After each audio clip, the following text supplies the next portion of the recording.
Hey viewers, welcome back to my Bangla entertainment channel. আমি বিপাশা আর আমার চ্যানেলের নতুন ভিডিওতে আপনাদের সকলকে স্বাগত। আজকে আমি রাজনীতি ওয়েব সিরিজটার এক্সপ্লেনেশন দেব। তবে যাদের কাছে সময় আছে তাদেরকে আমি অনুরোধ করব এই সিরিজটা একবার দেখার, কারণ এই সিরিজের সাসপেন্স থ্রিলারটা পুরো শেষ পর্যন্ত বজায় ছিল আর অভিনয়ে যে যার জায়গায় যথার্থ ছিল। তো শুরুতেই আমরা দেখতে পাই রাস্তা দিয়ে গাড়ি করে যাওয়ার সময় রাশি অ্যাক্সিডেন্ট হয় আর সেখানে থাকা কিছু লোক পুলিশকে তখন খবর দেয়। পুলিশ যখন স্পটে পৌঁছায় তারা তখন আহতদের দেখে অবাক হয়ে যায়। তারা বুঝতে পারে এ আর কেউ নয়, রিচপুরের এমএলএ রথিন ব্যানার্জির মেয়ে। এরপর রাশিকে হাসপাতালে দেখানো হয়। 1.5 মাস বাদে রাশির জ্ঞান ফিরেছে, তবে তার আগের ঘটনা সেভাবে কিছুই মনে নেই। তার ডক্টর দেবাশিস বিশ্বাস জানায় যে রাশির ধীরে ধীরে সুস্থ হয়ে উঠতে সময় লাগবে। এরপর আস্তে আস্তে 9 মাস কেটে যায়। রাশি এখন আগের থেকে অনেকটা সুস্থ। এতদিন সে হাসপাতালে থাকার পর এবার তাকে বাড়িতে আনা হবে। তার ডক্টর দেবাশিস বিশ্বাস তার ফ্যামিলির লোকদের জানায় যে রাশির আগের কথা কিছুই মনে নেই। সে আগের থেকে এখন অনেক প্রশ্ন করবে আর তাদের সেগুলো আস্তে আস্তে উত্তর দিতে হবে। এখানে আমরা পরিবারের বাকিদের দেখতে পাই। রথিন ব্যানার্জি ছাড়াও তার স্ত্রী মল্লিকা এবং তাদের ছেলে রিক থাকে। এরপর যখন তারা হাসপাতালে রাশিকে আনতে যায়, রাশি তার ভাইকে আর বাবাকে অল্প অল্প চিনতে পারে। এরপর তাকে নিয়ে বাড়ি ফেরার সময় সে গাড়িতে উঠে কিছুটা অস্বস্তি বোধ করতে থাকে। তারপর ডক্টর তাকে খুব ভালো করে বুঝিয়ে সুঝিয়ে সেখান থেকে তাকে তার বাড়ির জন্য রওনা করিয়ে দেয়। এদিকে রাস্তায় আস্তে আস্তে রথিন ব্যানার্জি তারই অপোজিশন রিঙ্কুর বিষয়ে একটা ভিডিও দেখে, যেখানে রিঙ্কু পাবলিকদের রথিন ব্যানার্জি সম্পর্কে নানা রকম ভুল মন্তব্য করছে। সে জানতে চাইছে সেদিন অ্যাক্সিডেন্টে রাশির সাথে যে ছিল সে কোথায় গেল। এরপর তারা যখন ব্যানার্জি বাড়ির দিকে আসে, সকলে তাদের জন্য প্রচুর জয়ধ্বনি দিতে থাকে। এতদিন বাদে বাড়ির মেয়ে বাড়ি ফিরছে, তাই সেখানে জানি আলাদাই একটা উন্মাদনা কাজ করছে। এখান থেকে আমরা রথিন ব্যানার্জির যে পার্টিতে কতটা পপুলারিটি সেটাও দেখতে পাচ্ছি। রাশিকে আর রথিন ব্যানার্জিকে সম্মাননা দেওয়ার জন্য তাদের বাড়ির বাইরে প্রচুর লোক জমায়েত হয়েছে। এতদিন বাদে রাশি বাড়ি ফেরাতে তার মা মল্লিকা তাকে বরণ করে ঘরে আনে। রাশি তখন তার মাকে জিজ্ঞাসা করে হাসপাতালে তিনি দেখতে যাননি কেন। তখন তিনি জানান তিনি কুলদেবতার কাছে মানত করেছিলেন বাড়ির মেয়ে বাড়ি না ফেরা পর্যন্ত তিনি চৌকাঠ মারাবেন না। এরপর রাশি তার ঘরে ঢুকে তার পুরনো সকল জিনিস খুঁটিয়ে খুঁটিয়ে দেখতে থাকে, যেন এই বিষয়ে সকলেই তার অজানা, এইগুলো কোনোদিন সে আগে দেখেইনি। এরপর আস্তে আস্তে রিক তাকে তার ফ্যামিলির অ্যালবাম থেকে সকলের সাথে পরিচয় করিয়ে দিতে থাকে।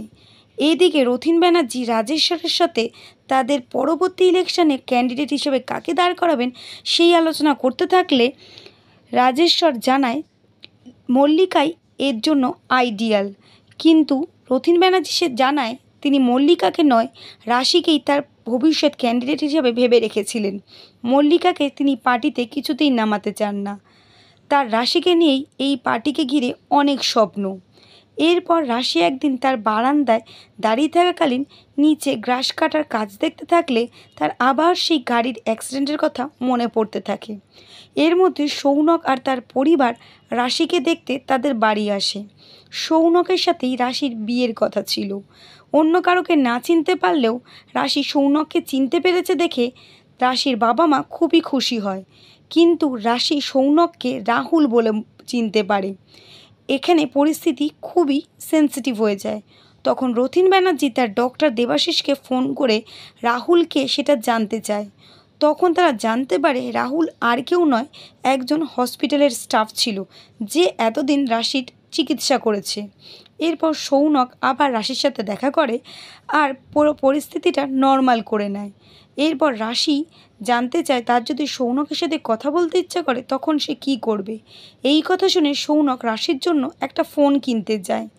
যদিও রাস্তায় রাশির আবার তার পুরনো ঘটনা মনে পড়তে থাকে। এরপর রাশিকে রিকের গার্লফ্রেন্ড জিজ্ঞাসা ফোন করে। এর থেকে রাশি জানতে পারে রিক যার সাথে রাত্রে পড়া বোঝার নাম করে কথা বলে সে আর কেউ না, জিজ্ঞাসা। এই কথাটা সে রিককে জানায়। এর সাথে সে এও জানায় যে তাকে দুদিন ধরে অনির্বাণ বলে কেউ একজন মেসেজ করছে। এদিকে রথিন ব্যানার্জিকে দেখানো হয় যে তার পার্টির প্রচারের কাজ করছে। এই ব্যানার্জি পরিবারের পূর্বপুরুষরাই এই পার্টির সাথে যুক্ত ছিল। রথিন ব্যানার্জির বাবা দাদাও এই লোকমান্য পার্টিরই সদস্য ছিল। এরপর তাদেরই অপোজিশন রিঙ্কু মিনাজের বাড়ি যায়। এই মিনাজের বাবা রাশির অ্যাক্সিডেন্টের ঘটনাটার খবর বার করেছিলেন। সেই ঘটনাটার বাকি তথ্য জানার জন্য রিঙ্কু মিনাজের বাড়ি যায়, কিন্তু মিনাজ রিঙ্কুকে কোনো তথ্যই দেয় না। কিন্তু রিঙ্কুও ছাড়বার পাত্র নয়, সে মিনাজকে ফোর্স করতেই থাকে। এরপর রাশির বার্থডে দিন চলে আসে। সেই দিন সবার সামনে রথিন ব্যানার্জি রাশি আর সৌনকের এঙ্গেজমেন্টের কথাটা প্রকাশ করে। সেই শুনে সবাই খুবই খুশি হয়। এই পার্টিতে রাশি তার পুরনো বন্ধুদের সকলকে নিমন্ত্রণ করেছিল, আর সেই বন্ধুদের কাছ থেকে তার আগেকার কথা সে জানতে পারে। সে কি করতো, সে কি হ্যাবিট ছিল, সবই জানতে পারে, যেগুলো তার নিজের ক্ষেত্রেই অবিশ্বাস্য মনে হয়। এর মধ্যেই তার কাছে অনির্বাণের মেসেজ আসে, যে জানায় যে সেই দিন রাত্রে যে তার সাথে ছিল সে তাকে খুব ভালোবাসতো। আজ এই পার্টিতে সেই আসতে পারেনি। এই কথা পড়ার পর রাশির শরীর অসুস্থ হতে শুরু করে, আর সে সেখানে অজ্ঞান হয়ে পড়ে যায়। আর তখন ডক্টর দেবাশিস বিশ্বাস তাকে বাড়ির ভিতরে এনে তার চিকিৎসা করে। এই ঘটনার পরদিন রথিন ব্যানার্জি মল্লিকার সাথে রাশি কথা বলে। তখন রথিন ব্যানার্জির ড্রাইভার অসীম জানায় সেই রাত্রিরে রাশির সাথে অন্য কেউ নয়, তার ড্রাইভার নিখিল ছিল, যে সেই ঘটনাতে সেখানেই মারা যায়। যদিও রাশি এই বিষয় কিছুতেই বিশ্বাস করতে চাইছিল না।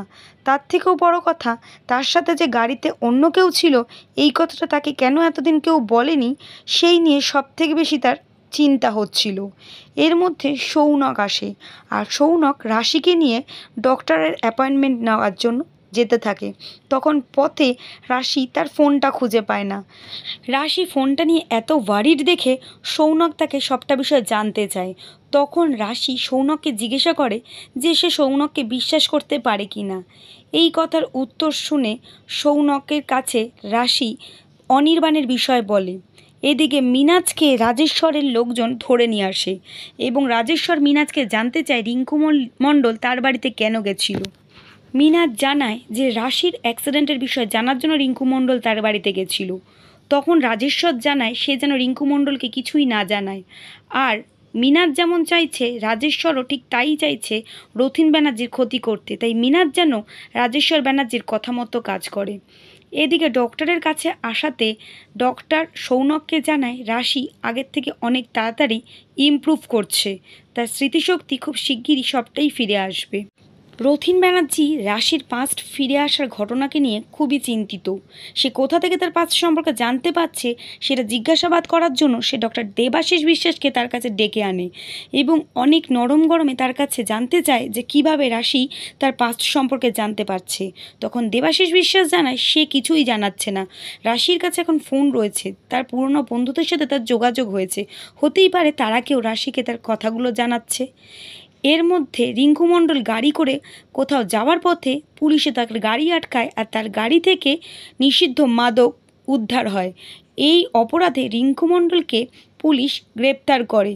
রিঙ্কু মণ্ডল তখন পুলিশের উপরে খুবই চিৎকার চেঁচামেচি করে, কিন্তু তার বিরুদ্ধে যথেষ্ট জোরালো চার্জ থাকার জন্য তাকে তখন পুলিশ কাস্টাডিতে যেতেই হয়। এদিকে রাশি বাড়ি ফিরে জানতে পারে তার ফোনটা ফেলে যাওয়ার দরুন তার বাবা খুবই চিৎকার চেঁচামেচি করে ফোনটা খোলার চেষ্টা করেছে, কিন্তু খুলতে না পারার জন্য রিককে মারধর করেছে। তখন রাশি চিন্তা করতে থাকে যে তার আর অনির্বাণের চ্যাটটা কেউ পড়ে ফেলেছে কিনা। তখন সে দেখে তার আর অনির্বাণের চ্যাটটা কেউ ডিলিটই করে দিয়েছে। সে বুঝতে পারে না এই কাজ আসলে কে করেছে, তার ফোনের পাসওয়ার্ড সে ছাড়া আর কে জানতো। রাশি একদিন অসীমের কাছ থেকে কিছু ফাইলপত্র চেয়ে চেক করতে থাকে, কারণ তার বাবা তাকে সামনের ইলেকশনে দাঁড়ানোর জন্য প্রস্তুত হতে বলেছে। এর মধ্যে সে এমন একটা ফাইল পায় যার মধ্যে তার অ্যাক্সিডেন্টের বিষয় লেখা অনেক কাগজের টুকরো ছিল। তার মধ্যেই সে নিখিল নামটা আবার পায় এবং তার ছবিও পায়। এর মধ্যে রাশির ফ্ল্যাশব্যাকে কিছু মনে পড়ে যায়, যেখানে সে দেখতে পায় তার সাথে গাড়িতে যে ছিল তার হাতে একটা ট্যাটু আছে, কিন্তু নিখিলের যে ছবিটা সে ফাইলে পেয়েছে তার হাতে কোনো ট্যাটু নেই। তাই এই নিখিলই সেই লোকটা কিনা জানার জন্য রাশি পরের দিন সকালবেলা সৌনকের সাথে খোঁজে করতে বেরোয়। এর মধ্যে রাশিকে বাড়িতে না পেয়ে রথিন ব্যানার্জি খুবই চিৎকার চেঁচামেচি করতে থাকে।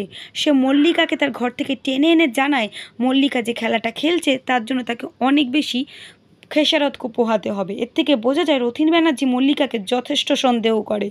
অ্যাক্সিডেন্টের রাত্রে রাশির যে আগের ফোনটা সেটা তার থেকে হারিয়ে গেছিল, আর সেটা আর কেউ নয়, মিনাজের বাবাই পেয়েছিল। মিনাজ এবার সেই ফোনটাকে সারাই করে রাশিকে ব্ল্যাকমেল করার প্ল্যান করতে থাকে। এদিকে সৌনক আর রাশি তার আগের জিমের জায়গায় এসে লোকজনকে জিজ্ঞাসা করতে থাকে সেই জিম সম্পর্কে। এর মধ্যে একটা বিট্টু বলে বাচ্চা এসে রাশিকে চিনতে পারে আর নিক দাদা কোথায় সেই বিষয়টা জানতে চায়। রাশি যদিও বাচ্চাটাকে চিনতে পারে না। এই ঘটনা থেকে সৌনক খুবই বিরক্ত হয়। সে তার বাবাকে বলে সবাই মিলে কেন রাশিকে মিথ্যে কথা বলছে। এখানে তার বাবা জানায় কিছু সত্য না জানাই ভালো। এইদিকে মিনাজ যে রাশির বিষয়ে রথিন ব্যানার্জির বিষয়ে বড় একটা ফাড়া হয়ে যাচ্ছে সেটা রথিন ব্যানার্জি খবর পেয়ে যায়। রাশি তার ভোট প্রচারের জন্য একটা তৈয়ারিও করতে থাকে। এর মধ্যে সে তার মার সাথে গিয়ে দেখা করলে তার মা জানায় রাশি বাড়ি না থাকার জন্য তার বাবা তার মার উপরে খুবই চিৎকার চেঁচামেচি করেছে। এই কথায় কথায় মল্লিকা জানায় রাশি তার নিজের মেয়ে নয়, মাত্র 1.5 বছর বয়সে সে রাশিকে প্রথম দেখেছিল, আর প্রথম থেকে সে নিজের মেয়ের মতোই তাকে ভালোবেসেছে। মিনাজ ডক্টর দেবাশিস বিশ্বাসের বাড়ি যায় আর রাশির পুরনো ফোনটা তার সমস্ত চ্যাটগুলো ডক্টর বিশ্বাসকে দেখায়। এই দেখে সে ডক্টর বিশ্বাসকে তার পেশেন্ট সম্পর্কে ব্ল্যাকমেল করতে থাকে। এরপর ডক্টর বিশ্বাস সৌনকের সাথে দেখা করে আর মিনাজের বিষয় সকল তথ্য বলে। এই সকল বিষয় জানার পর সৌনক ডক্টর বিশ্বাসকে বলে সে মিনাজকে আর সেই ফোনটাকে চায়। ডক্টর বিশ্বাস বলে সে জানে না মিনাজ কোথায় আছে, কিন্তু সৌনক জানায় যে যতক্ষণ না মিনাজ আর ফোনটা সে পাচ্ছে সে ডক্টর বিশ্বাসকে কিছুতেই ছাড়বে না। রাশি কিছুতেই মনে করতে পারছে না সেদিনকে তার সাথে গাড়িতে কে ছিল, আর তার ফ্যামিলি পাশের লোকেরা যা বলছে তার কিছুতেই বিশ্বাস হচ্ছে না।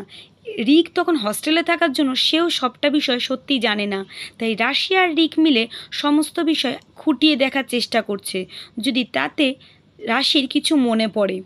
যদিও রাশির সমস্ত কিছু মেলানোর পরেও রাশির আসল লোকটাকে কিছুতেই মনে পড়ে না। এদিকে ডক্টর বিশ্বাস আর সৌনক কোথাও থেকে এসে দুজনেই খুব ভমিট করতে থাকে। বিষয়টা কি সেটা আমাদের পরে দেখানো হয়েছে।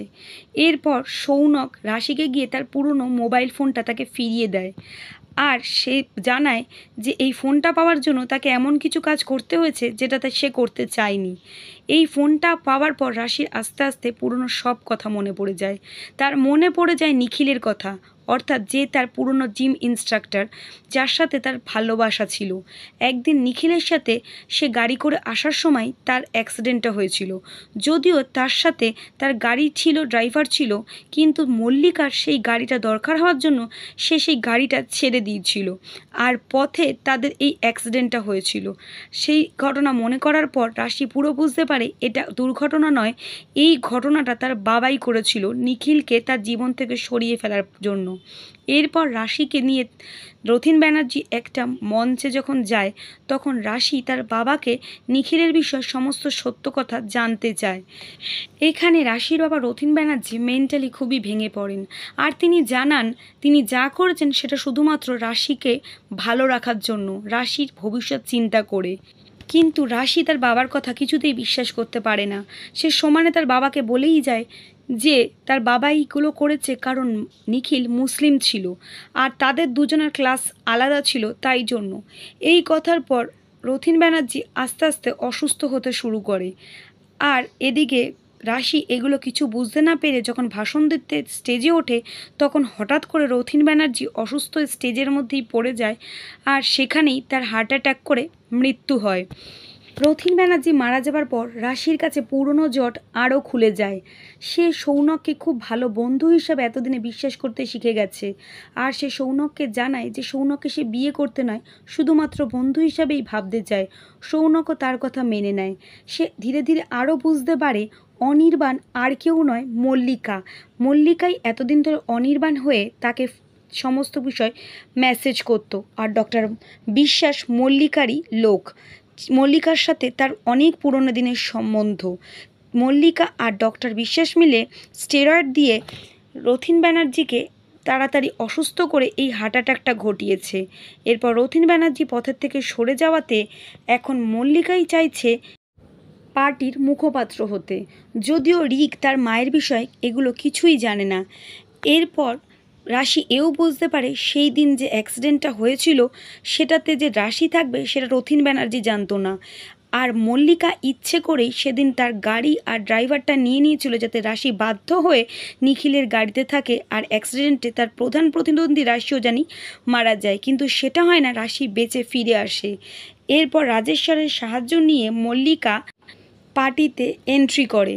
এদিকে মিনাজের ডেড বডি পাওয়া যায় এবং সৌনক রাশিকে জানায় মিনাজকে আর কেউ নয়, সৌনকই খুন করেছিল। সেই রাত্রিরে মোবাইল ফোনটা মিনাজের সাথে দর কষাকষি করে 57,000 টাকায় ঠিক করার পর সৌনকের মনে হয় মিনাজ বেঁচে থাকলে ভবিষ্যতে রাশিকে ব্ল্যাকমেল করবে। তাই সে সেদিনকে মিনাজকে মেরে ফেলে সেখান থেকে মোবাইলটা নিয়ে চলে এসেছিল। সে এই কথা জানতে পেরে রাশি সৌনককে বলে যদি তাকে পুলিশে ধরে নিয়ে যায়।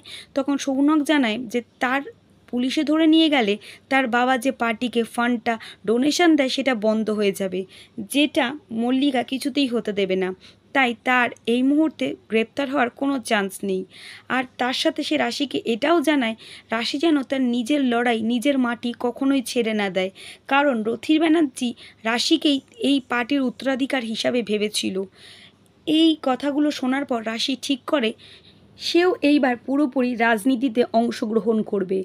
আর অনির্বাণ মেসেজ করলে সে তাকে জানিয়ে দেয় মল্লিকাই যে এতদিন অনির্বাণ হয়ে মেসেজ করছিল সে সেটা বুঝে গেছে আর মল্লিকার সাথে রাজনীতি করতে রাশি এবার রাজি। এখানেই শেষ হয়ে যায় সিজন 1। তো বন্ধুরা, এই ছিল রাজনীতি ওয়েব সিরিজের মূল গল্প।